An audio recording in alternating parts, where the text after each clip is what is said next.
What's going on? We're going into the summer right now, and I've read a little over 100 books this year. So I just wanted to kind of go through and talk about 10 of my favorites that I've read so far. So when I talk about I've read 100 books, I mean, like, I'm counting everything, like novels, comic books, manga, audiobooks. Like, I count everything in one. So there's going to be some variety in here. But first I want to start with a couple that I list as honorable mentions, I guess you could say. But the top 15 really isn't distinguishable, and this list isn't going to be ordered. These are just things that I feel like have been talked about more, or I don't have as much to say about. So first thing I read was Fire Punch. I finished this year. I've got the first volume here. Tatsuki Fujimoto. This was the manga he did before Chainsaw Man, and I honestly like this one better. I think that it's really awesome, and I'm not going to get into it too far, but if I had to pick one volume, I would pick volume 5. I think that's the best one of the series, and one of the best volumes I've ever read. It was crazy. So check that out, but you gotta have a strong stomach, because it's pretty brutal. Next one is Slam Dunk. Everybody knows what Slam Dunk is if you've heard of manga. It's awesome. It's incredible. Everybody will tell you that. But yeah, the run of like the last 10 volumes for that was like one night for me. I couldn't put it down. It was crazy. Then one thing I picked up this year that came out was Shinichi Sakamoto's The Climber. That just came out in English this year, and so I had to pick up that one because it's been on my list for a long time. And I really, really enjoyed that. It's a great read. The art is just beautiful. The themes are interesting. I don't know, it was just hard for me to put down. I just really liked it. So I'm excited for the next one that's coming out in July. Next one I've got is Mistborn. Super popular book. I'm sure if you care about it, you've heard someone talk about it. But that's the most popular entry point for Brandon Sanderson's Cosmere. And I started with Stormlight, the Stormlight Archives, and then I just read Mistborn now. And I enjoyed it. I thought it was good. It wasn't, it didn't capture me as much as Stormlight, I guess I would say. But it is shorter. It's a little more palatable.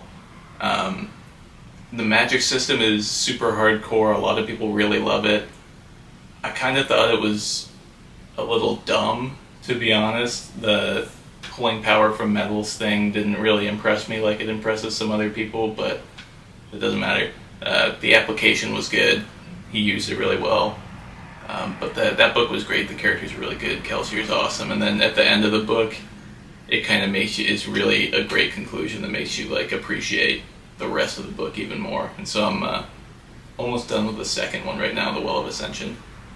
But and then the only other one I wanted to do for an honorable mention was Vagabond. Where did I put it?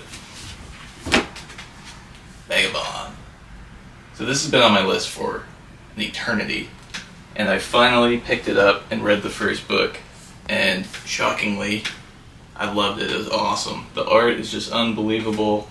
The story is so interesting. The existential themes, it's just really, you can tell it's a masterpiece just by looking at it. Like, it's so great. So I just got the second one the other day, and that's the next thing I'm going to pick up. Super excited about that. So let's get into the ones I have a little more to say about, the top 10. So this is the first, that's not true. It's one of the first novels I read this year, with Circe by Madeline Miller.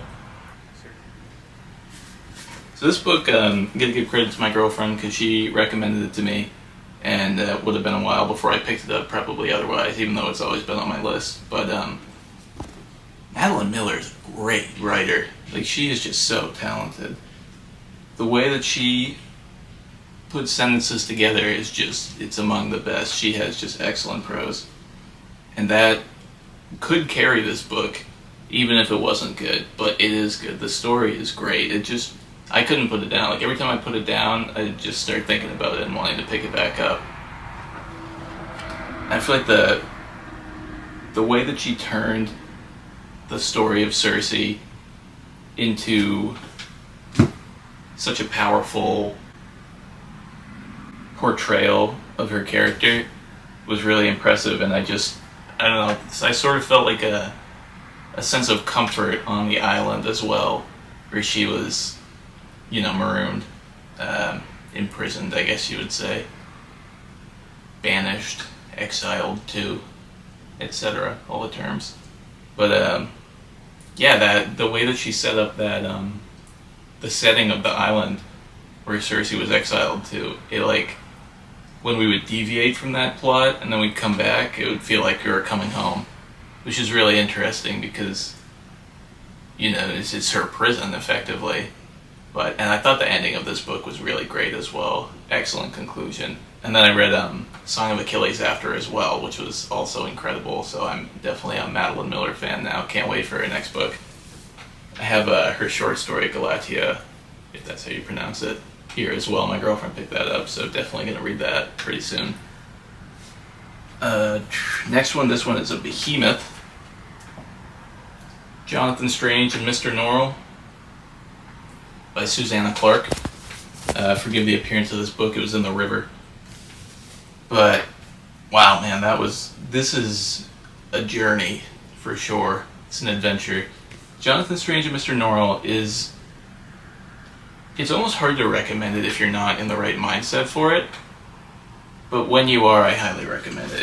It's so slow and meandering, and everything Clarke says is super intentional, but she is at no point in a hurry to tell the story. You know what I mean?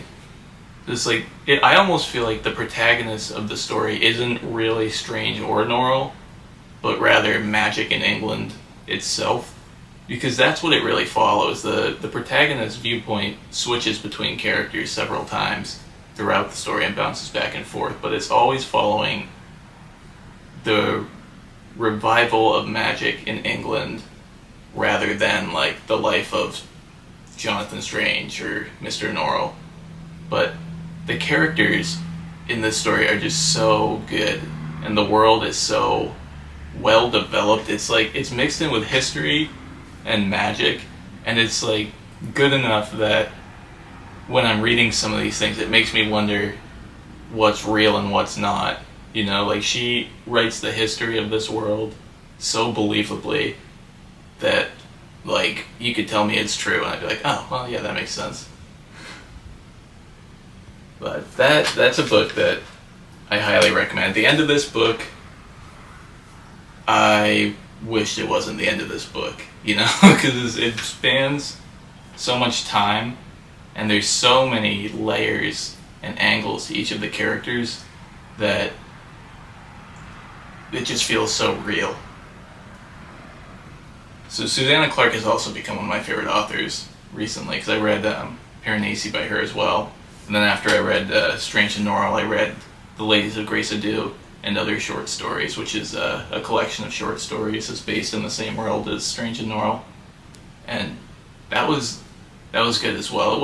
It never reached the heights of Strange and Norrell, which would be hard to do, but it was pretty solid, and it was a good cool down to the book, so I would recommend that one as well if you were looking for more. But the next one I read was The Lies of Lamora by Scott Lynch. So this one I had started a while ago, and then it was never bad. It never turned me off. It's just a little bit of a slow start, and I got I think 200 pages into it, and then I'd stop, not because I wanted to stop reading, but because I had to read another book for a different reason, and so I had to put this one on hold. And then eventually I picked it back up beginning of this year, and I finished it, and wow, it got really good. It got really good. I mean, Locke and John and the Gentleman Bastards are really interesting protagonists because they are not heroes by any means. They're not, well, they're kind of scumbags, but they don't have no morals, but they are criminals, and they do bad things even if they don't have to. And it took a little getting used to. It would be Locke's pulling this scheme, and then he screws over this guy who's just a waiter at the restaurant, and now he's getting banished from the country, and he's sorry about that, man, here's a few bucks. And bro, why did you do that? Just ruin that guy's life. And it's just kind of part of the narrative, and you just kind of have to get used to it. They're gonna do shitty things, they're gonna do bad things, and it is what it is. That's just the way that they are. But they are really interesting, and they're dynamic, is, I don't want to say interesting again, and their dynamic is really strong. And the world of, I think, I read the trilogy that's out so far, so I read the next 2 books as well, but I still think this one is the best one. And then I think Red Seas Over Red Skies, or that doesn't make sense, Red Skies Over Red Seas was the next best one. And then I think Republic of Thieves started the strongest, but kind of ended the weakest.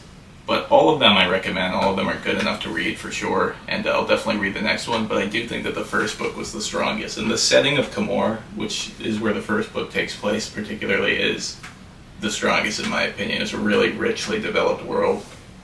And there is magic in it. It took a couple hundred pages for it to get there, but it is a fantasy book. There is magic involved, and the magic is pretty crazy. What else to say about Lamora?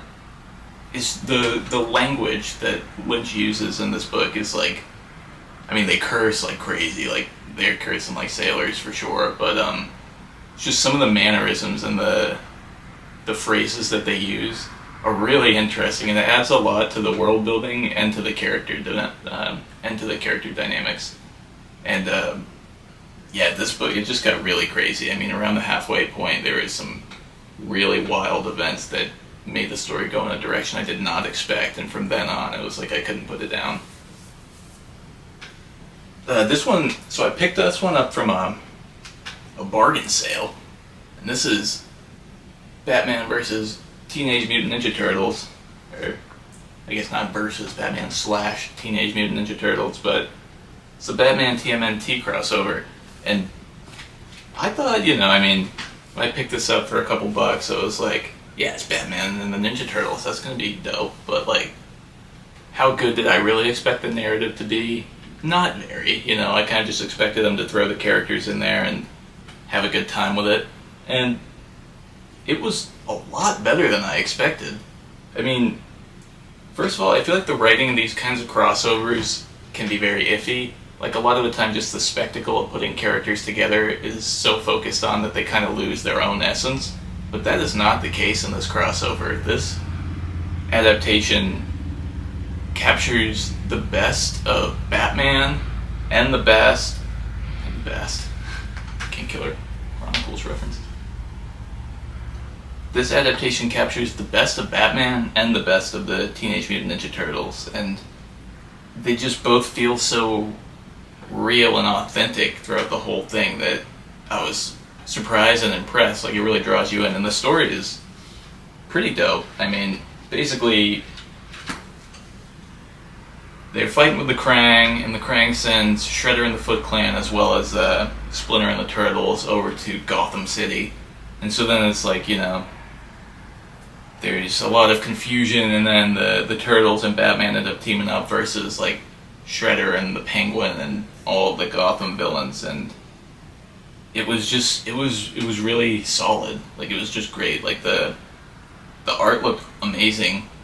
The characters were super authentic. It felt like a real Batman story, and it also felt like a real Ninja Turtle story.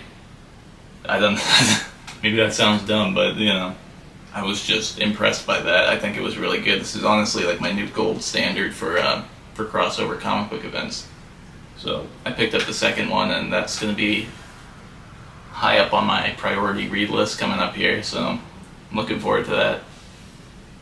Okay, this one is crazy dark. Goodbye Eri by Tatsuki Fujimoto once again. So this is the manga that kind of made me just realize and acknowledge that Fujimoto must be one of my favorite mangakas, because I've never read anything by him that I didn't really like, you know, like think was really impressive piece of work. First I read Chainsaw Man, and then I read Fire Punch, and then I saw the movie for Look Back, and then I read Goodbye Eri, and I'm like, at this point I just gotta acknowledge the fact that this guy is really a genius. Like, he's a weirdo for sure. He draws some really messed up stuff, but he knows what he's doing. He can draw a great manga and write a really good story. And Goodbye Eri is just one of those stories that, like, I mean, I felt like I was gonna cry within the first 10 pages, but then it really draws you in, and at the end kind of leaves you with this sense of, like,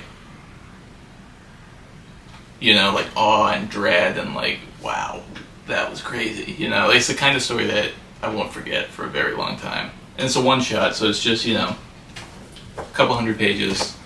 It's 200 pages exactly, actually. And yeah, got the whole story in one book, so you could read it in one sitting if you wanted to. And I definitely recommend it. It was really good. It was really meaningful and interesting.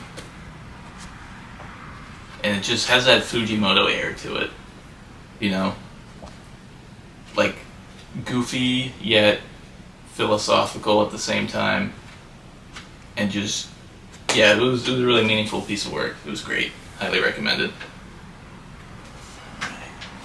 So this next one, I was looking at this one on the bookshelf for a while. This is a Confession, which is, the story is by Nobuyuki Fukumoto and the art is by Kaiji Kawaguchi. But this one I've been looking at for a while, and I finally just picked it up one day, and this is definitely one of my favorite books I've read this year. It's just amazing. I mean, I'll just show you a brief glimpse of like the art before I talk about it, but it's basically got this like old school 90s manga style kind of art style going for it, and it fits really well with the story. So the story is essentially like these two guys who went to school together in college and were in the mountaineering club. They're on this retreat where they're hiking up a mountain, and the snowstorm hits, and one of the guys injures his leg and he can't go on. And so they're sitting there in the blazing storm in the middle of a mountain, just the two of them. The guy's injured, and he thinks he's not going to survive the night. And so he decides to confess to this terrible thing. I won't say much more than that, but something awful that he did. And he confesses to the guy who's with him, thinking that he's not going to survive throughout the night. And then, as soon as he does, the other guy turns around and realizes that there's a cabin, like, right behind them. And so they trudge over to the cabin, and they get in there, and they're like, yeah, we're going to survive. And then they realize that it's just the two of them, sitting alone in this cabin, on top of a mountain, in this blazing snowstorm. Nobody knows they're there. And this guy just admitted to this terrible crime. And the tension is so crazy. It's so well written that, like, it's hard to breathe in between pages. Like, it's just so thick with tension, and then he knows exactly when to break that tension. And it's full of twists. You learn more and more about each of the characters and what happens as the story goes on. And I just had an absolute blast reading it. I read it in one sitting. It's, how many pages? It's about 300 pages. If you like the movie The Thing by John Carpenter, it doesn't copy that. Like, I wouldn't say that they're the same, but like they're in the same kind of subgenre, you know? Like, there's a lot of similarities, but I highly recommend both of those. By the way, if you haven't seen The Thing, that's like my favorite horror movie, so definitely watch that. But if you haven't read Confession, definitely read it. Super, super good. Really great read. So much fun. At the end, really had me like kicking my feet with joy at how good it was. Alright, so the next one, I'm kind of going to do a 2-for-1 just because they're like 28-page single-issue comic books. But for a free comic book day this year, I picked up two of the highlights were Speed Racer issue 0 and Megaman. So, honestly, I mean, I picked up a couple of the Marvel ones, one of the DC ones, Street Fighter, Godzilla. I mean, I didn't pick up all these, I just picked up 3, but my buddy picked up a couple as well, and so we kind of mixed and matched. But, yeah, it was a lot of fun, great comics. But overall, these two are my favorites. These were the standouts. Speed Racer just had a quality to it. Like, it's setting up a new universe, basically, for Speed Racer, and they're going to be doing a series in this world going forward. And it's just like, this was the best bar for bar, like, well put together comic book that I read for Free Comic Book Day this year. It was just like, once I finished reading it, I was like, alright, where's the next one? You know, like, I was ready to go right into it. And that's all I really have to say about that one. I mean, I don't know if you know anything about Speed Racer, then you won't be surprised by the contents of this, but it's like, it's a little bit modernized, but not in an annoying way. And it's just super cool. Like, filled with action. The art is super colorful. Show show you a random page. But yeah, and then at the end they reference Racer X, and that's where they're going in the next direction. So that was just a great read. But honestly, I think my overall favorite was the Megaman comic book that I picked up, because this one just has like this light, bubbly kind of watercolor art style to it that I really enjoyed, for one thing. And then I just think it had the best concept for a free comic book day comic book, like for a single issue. Because the idea is that it's a bunch of villains from the Mega Man games reminiscing on the day they almost beat Mega Man in a fight. And it's like, I thought that was a really great plot device, because it shows where they are now and then the flashback to the fight, and then it does that with like 3 villains, and then at the end Mega Man crashes through because he's in a fight with somebody, and all these guys team up to help him, and it does so much for the character of Mega Man and the world of Mega Man, and I really, really enjoyed it. I thought it was a really great concept, and I thought that the art style was just beautiful, and I highly recommend picking that up if you see it. It's a free comic book day 2025, Mega Man. Great read. Alright, last thing. Actually, is this the last thing? Let's see. Oh, I've been going through a stack, but I've been skipping the ones that I don't have physically with me, which I didn't mean to do. So, one other one I wanted to talk about was Wanted by Echiro Oda. So it's the collection of short mangas that he did, the one-shots that he did before he wrote One Piece. And I picked that up this year, and I don't have it here with me, but I'll put a picture up of it in case you don't know what it looks like. But I picked it up thinking, like, I was in a One Piece mood, and I never expected. I know it's gonna sound kind of dumb to say almost, because why wouldn't I expect Oda to write a good manga? But I didn't really expect it to be that good, Like, I kind of thought it would be romanced on. Like, the beginning of One Piece, the first arc, was like, it was okay, it was pretty good. It was nothing groundbreaking. It was a little rough around the edges, and that's kind of what I was expecting.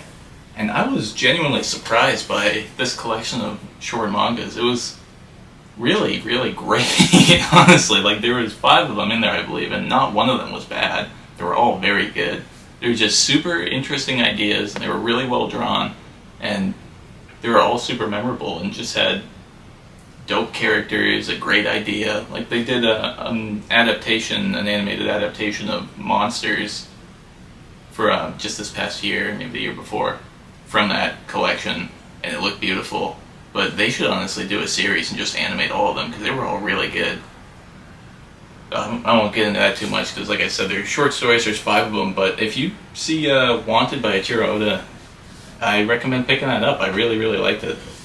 I feel dumb now, like I said, for not expecting it to be as good as it was, but Oda it just proved to me that he really does have the gift for writing good manga, you know what I mean? Like, he didn't just come up with one great idea in One Piece. Like, he has a lot of great ideas, and he executed them very, very well, and he doesn't need thousands of chapters to do it, so I was impressed. What else have I got? Okay, alright, Berserk. I had been reading Berserk for a while. I watched the anime, I loved it, so I started reading. I read Black Swordsman, I read The Golden Age. Obviously, incredible. Golden Age in particular, Black Swordsman was pretty good. But then I started the next arc, and I just had to stop. Like, just literally my stomach couldn't take it. Like, so brutal, so gory, so nasty, that it just like would ruin my day every time I would start it. And so I finally stopped, and then I picked it back up again after a while. This was like this winter, and I read another volume, which was 18, and I was like, that's it, I'm not reading Berserk anymore. I just can't do it. Like, it's just too disgusting. It just ruins my day every time, makes me feel like I'm gonna lose my lunch. And then, for whatever reason, it interested me enough at the end that I couldn't stay away, and I picked up the next volume, and thank goodness that I did, because it was... Are you serious? Look, apologies for the change in scenery, different cloth. Camera died in the middle of the video yesterday, and I had to go to work, so here I am again, finishing up. We're at the end here, but I believe I was in the middle of talking about Berserk. Once I got back into Berserk, after the conviction arc, from like volume 19 on, it was just way better to me. Like, I think that the plot was really in motion for one thing, and because of that there was less like really nasty stuff in focus, and that helped me a lot.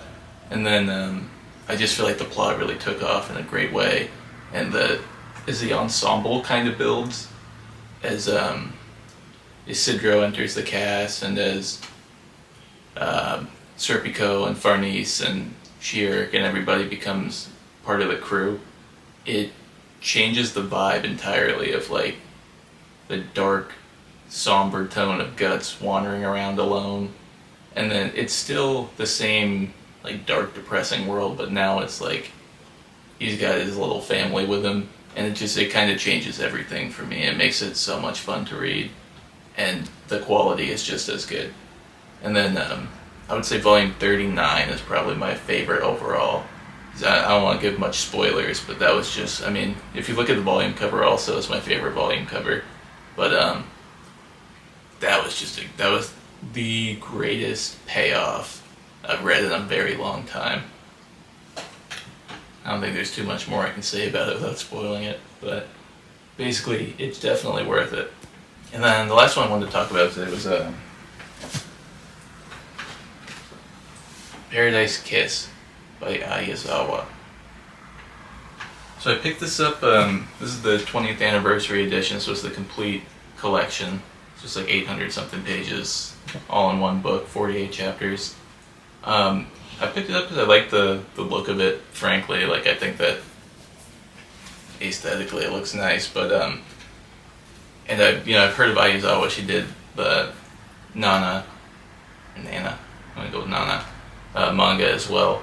But basically, I'm just kind of branching into shoujo a little bit these days, because that's something I've never really read any shoujo. So I picked up this one. I've been reading The Fragrant Flower Blooms with Dignity as well. That's another one, which has been really good. But this one I just finished about 2 days ago, and it was really good. It was quite a ride. So it's about a girl who basically finds her way into the world of fashion. She meets this group of kids who go to a different school from her, and they study fashion and they live for fashion, basically. And she kind of embraces that lifestyle and learns a lot from it. And it's interesting. I really enjoyed learning about the fashion industry and how it relates to the modeling industry, and just all the kind of behind the scenes details of that. Or something I've never, really known anything about. I thought it was really an interesting setting. And then the other thing it focuses on is basically toxic relationships, which is something that I would never think, oh, that's what I want to read about, But I think what it comes down to in this story is that the characters are so layered and so deep, and there are so many dimensions to them that they feel so real and so interesting. And it makes it really hard to stop turning the pages. And even when they make bad decisions or things that really annoy me, it's believable, and it doesn't make me not want to read it anymore. At the end, okay, I don't want to spoil it. I thought that the ending was really good, and it really left me with a sense of melancholy. I feel like I really knew the characters and the directions that their lives went versus the way that they could have went. I felt it, it did something to me, and I think that is a sign of a great piece of work. So I will definitely be reading more Ayazawa at some point when I'm ready for it. But yeah, I don't know what else more to say about that without spoiling it. But that's all I had. I mean, I only had the 2 extra ones before my camera died yesterday. But so those have been 10 of my favorites. I guess 15 if you count the ones I mentioned as well. But 10 of my favorites, my reads from this year so far. So maybe I'll do another one of these when I've got another 100 books under my belt. We'll see. This was fun. it's something that's easy for me to talk about. I don't know if anybody cares to watch it or not, but I guess I'll find out. So, if you do watch it, thanks for watching. Let me know what your favorite books you've read this year have been. Don't forget what Goku says. Thanks a lot.